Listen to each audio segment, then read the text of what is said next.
6-7 సంవత్సరాలుగా ప్రతిసారి బడ్జెట్కి ముందు వచ్చి అసలు ఆరోగ్య రంగంలో, వైద్య రంగంలో, విద్య, ఆసుపత్రులు, నియామకాలు, దానికి సంబంధించినటువంటి మౌలిక వసతులు, వీటన్నిటికీ సంబంధించి కూలంకషంగా ఒక బడ్జెట్కి మా ప్రపోజల్ను కూడా మేము ఇస్తున్నాం. అలాగే మొన్న 11వ తారీఖు నాడు మన ఆరోగ్య శాఖ మంత్రి సత్యప్రసాద్ గారిని కలవటం జరిగింది. ఆయన్ని కలిసి సార్ ఇది పరిస్థితి అని చెప్పడం జరిగింది. దానికి కారణం ఏంటంటే డిసీజ్ బర్డన్ అనేది రాష్ట్రంలో పెరుగుతున్నది.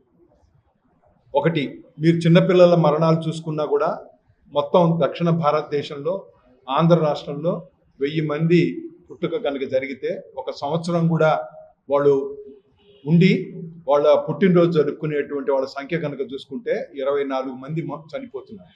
ఇది గణాంకాలు చెప్పింది. అలాగే మెటర్నల్ మార్టాలిటీ అంటారు, ఎంఎంఆర్ అంటారు, అంటే తల్లులు ప్రసవ సమయంలో దాని తర్వాత వాళ్ళ సంఖ్య కూడా ఇది ఎక్కువగా ఉందని చెప్పండి.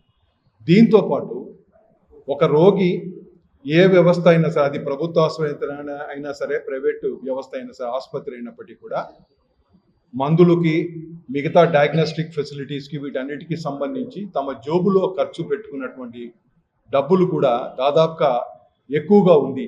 మన రాష్ట్రంలో ఒక రోగి యొక్క జోబులో అవుట్ ఆఫ్ పాకెట్ ఎక్స్పెండిచర్ అంటారు, అది కూడా ఎక్కువగా ఉంది. డిసీజ్ బర్డన్ ఒక ఎక్కువగా ఉంది, మెటర్నల్ మోర్టాలిటీ ఎక్కువగా ఉంది, ఇన్ఫెంట్ మోర్టాలిటీ ఎక్కువగా ఉంది. అలాగే దీంతో పాటు మిగతా వ్యాధులు, అంటే ఈ డయాబెటీస్, అంటే నాన్ కమ్యూనికబుల్ డిసీజెస్ ఏవైతే ఉన్నాయో వీటికి సంబంధించినటువంటి ఇది కూడా ఉన్నాయి. ఇప్పుడు దీనికి సంబంధించి మౌలిక వసతులు కానీ, ఒక ప్రభుత్వ ఆసుపత్రులను బలోపేతం చేయటం కానీ, ప్రైమరీ హెల్త్ కేర్ సెంటర్లోనే అన్ని రకాలైనటువంటి ఏర్పాట్లు కనుక చేయగలిగితే ప్రభుత్వం ఇప్పుడున్నటువంటి వాటిల్లో అలా డాక్టర్ల నియామకాలు కానీ, సిబ్బందిని అమర్చుకోవటం కానీ, అక్కడ ఉన్నటువంటి పరికరాలను అమర్చడం కానీ, దాంతోపాటు మందులు, వీటన్నిటికీ సంబంధించి కనుక చేయగలిగితే ప్రైమరీ హెల్త్ కేర్ సెంటర్ అనేది ద బెస్ట్. దాన్ని కనుక మనం పరిపుష్టి చేసి వాటిని ఫుల్ లెంత్లో కనుక మనం ఇంప్లిమెంట్ చేయగలిగితే బ్రహ్మాండంగా దాని నుంచి చాలామంది రుగ్మతలు బాగు చేసేటువంటి పరిస్థితి ఉంటుంది. ఎందుకంటే ఇంకా గ్రామీణ ప్రాంతం చాలా ఎక్కువగానే ఉంది కాబట్టి మన రాష్ట్రంలో కూడా. దీంతో పాటు గిరిజన ప్రాంతం కూడా ఆంధ్ర రాష్ట్రంలో చాలా ఎక్కువగానే ఉంది. సో గిరిజనుల సంఖ్య కూడా చాలా ప్రిడామినెంట్గా ఉంది. మనం ప్రైమరీ హెల్త్ కేర్ సెంటర్ జనాభా ప్రాతిపదికన తీసుకొని అర్బన్ ఏరియాలోను, సెమీ అర్బన్ ఏరియాకి, గిరిజన ప్రాంతానికి చాలా తేడా ఉంటుంది. అలాగే గిరిజన ప్రాంతంలో ఉండేటువంటి వసతులు, ముఖ్యంగా రోడ్డు, కమ్యూనికేషన్ సౌకర్యం కూడా పెంచి వాళ్ళకు ఉండేటువంటి ఆహార వ్యవహారాలకు సంబంధించిన దాన్ని కూడా అడ్రస్ చేసి, అంటే వీటన్నిటినీ చేయటానికి కూడా దీనికి ఒక స్పెషల్ ప్యాకేజీ ఉండాలని. దీంతో పాటు Visakha institute of medical sciences అనేది రాజశేఖర రెడ్డి గారు వచ్చినప్పుడు, ఆయన ఉన్నప్పుడు పెట్టింది. ఈ ఇన్స్టిట్యూట్ని నిమ్స్ లాగా డెవలప్ చేస్తున్నారు. ఈరోజు నిమ్స్ను బ్రహ్మాండమైనటువంటి అభివృద్ధి చేయడం జరిగింది తెలంగాణ గవర్నమెంట్. అలాగే ఈ విశాఖ ఇన్స్టిట్యూట్ ఆఫ్ మెడికల్ సైన్సెస్ని కూడా బాగా అభివృద్ధి చేసి దానికి ఒక పోస్ట్ గ్రాడ్యుయేషన్ సెంటర్ పెట్టి ఉత్తరాంధ్ర అభివృద్ధికి సంబంధించే కాకుండా ఆంధ్ర రాష్ట్రంలో వచ్చేటువంటి అనేక రుగ్మతలకు సంబంధించినటువంటి కారణాల మీద రీసెర్చ్ సంబంధించినటువంటి వింగ్ను కూడా అక్కడ పెట్టాలని చెప్పి, ఎందుకంటే అక్కడ స్థలం ఉంది విశాఖ ఇన్స్టిట్యూట్ ఆఫ్ మెడికల్ సైన్సెస్లో. దీంతో పాటు అక్కడ మనకి నీలోఫర్ లాంటి ఒక చిన్నపిల్లల ఆసుపత్రి ఆంధ్ర రాష్ట్రంలో లేదు. సో దాన్ని మన ప్రభుత్వం నెలకొల్పాలని చెప్పి మేము కోరుకుంటున్నాం. ఎందుకంటే ఈ రోజున మీరు నీలోఫర్ హాస్పిటల్లో చూస్తే దాదాపుగా 64 మంది పోస్ట్ గ్రాడ్యుయేట్ స్టూడెంట్స్ ఉన్నారు. అంటే ఎంత విస్తృతంగా వాళ్ళు సేవలు అందిస్తున్నారో మనం అర్థం చేసుకోవచ్చు. సో అలాంటి dedicated paediatric super speciality hospital అనేది ఉండాలి.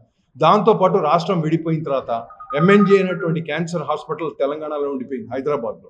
చాలా పెద్ద ఆసుపత్రి, పీడియాట్రిక్స్, జెరియాట్రిక్స్, అంటే చిన్నపిల్లల దగ్గర నుంచి పెద్దవాళ్ళ వరకు అది ఈ రోజున క్యాన్సర్కి సంబంధించినటువంటి ఒక ప్రత్యేకమైనటువంటి హాస్పిటల్ కంబైన్డ్ ఆంధ్రప్రదేశ్లో ఉండింది. ఈ రోజున అది లేదు. ఇప్పుడు మేము ఎప్పటి నుంచో ప్రపోజ్ చేస్తున్నాం, కాకాని దగ్గర అక్కడ 10 ఎకరాల స్థలం ఉంది, దాంట్లో ఈ డెడికేటెడ్ క్యాన్సర్ హాస్పిటల్ కూడా పెట్టాలి. సో ఈ రకంగా వీటన్నిటికీ కావాల్సింది ఏంటంటే ముఖ్యంగా బడ్జెట్ని 19,000 చిల్లర ఎంతో కోట్లు లాస్ట్ ఇచ్చారు. ఈసారి మేము డిమాండ్ చేస్తున్నట్టే సుమారుగా 2.5 ఆఫ్ జీడిపి, రాష్ట్ర జీడిపిలో కనీసంగా 2.5% మీరు ఆరోగ్య రంగానికి కేటాయించగలిగితే దానివల్ల ప్రత్యేకమైన ఖచ్చితంగా అనుకునేవన్నీ కూడా సమకూరుతాయని చెప్పనేది మా ఉద్దేశం. ఎందుకంటే ప్రజా ఆరోగ్యం అనేది ప్రభుత్వ బాధ్యత. ఆ ప్రభుత్వ ఆసుపత్రిని బలోపేతం చేయటం, ప్రైమరీ కేర్ హెల్త్ సెంటర్స్ని, కమ్యూనిటీ హెల్త్ సెంటర్స్ని, అలాగే ఆరోగ్య వ్యవస్థని, వైద్య విద్యని, వీటన్నిటిని కూడా పటిష్టం చేయాల్సినటువంటి బాధ్యత ప్రభుత్వానికి. దీంతో పాటు ఆరోగ్య హక్కుని చట్టంగా చేయాలని చెప్పి కూడా మేము చెప్తున్నాం. ఇక మిగతా వివరాలు రేపు 22వ తారీఖు వివరాలని మా అధ్యక్షులు, ఆ గౌరవ అధ్యక్షులు, కార్యదర్శి గారు చెప్తారు. నా పేరు టి కామేశ్వరరావు, రాష్ట్ర ప్రధాన కార్యదర్శి, ప్రజారోగ్య వేదిక. నమస్కారం.